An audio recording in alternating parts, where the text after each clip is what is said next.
وإله حكيم رحيم فبحكمته وقدره فبرحمته نفع نحمده على جميع أفعاله ونشكره على واسع إفضاله ونشهد أن لا إله إلا الله وحده لا شريك له أحكم ما شرع وأبدع ما صنع ونشهد أن محمدا عبده ورسوله صلى الله عليه وعلى جميع آله وأصحابه ما سجد مسلم وركع وسلم تسليما كثيرا مزيدا أما بعد السلام عليكم ورحمة الله وبركاته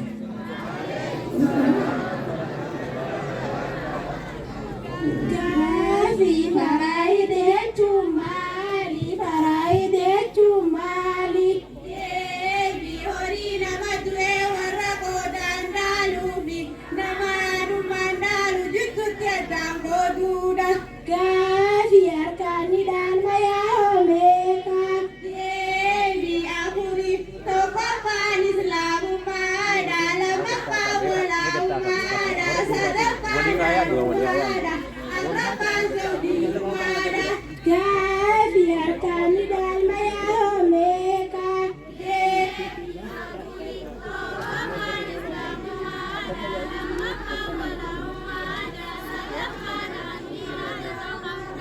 Gavi wanidal mana mador kitu ameka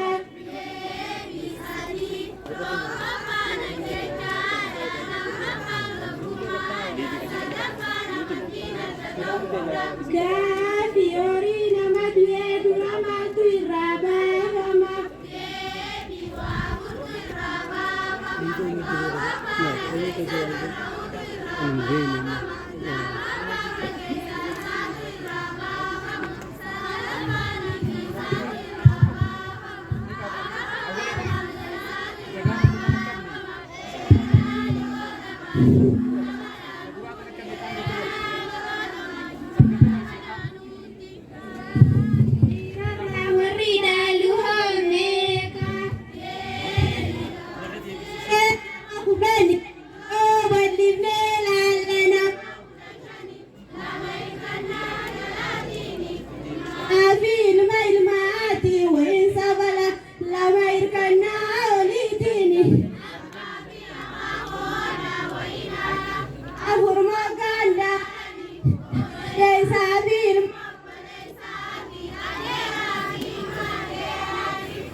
tanasi banu tuntang kama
Demeka Debi Jahat Tokofan Nisfida Bakalamati Basanita Karagoduda Lama Parubua Bakapurti Basanita Karagoduda Sadapan Sumut Bakasadeti Basanita Karagoduda Sadapan Sulusana Bakasadeti Basanita Karagoduda Napan Sudusa Bakapurti Basanita Karagoduda Japan Sudusa Bakajati Basanita Karagoduda Bakajati Basanita Karagoduda Assalamualaikum warahmatullahi wabarakatuh.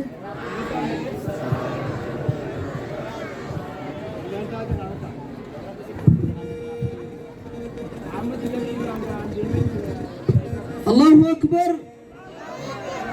Ewa, defa defa. Lan tertiban ekatin ayah usara kerbat. Ewa, tertiban ekatin ekasin tenyo higa. Allahu Akbar.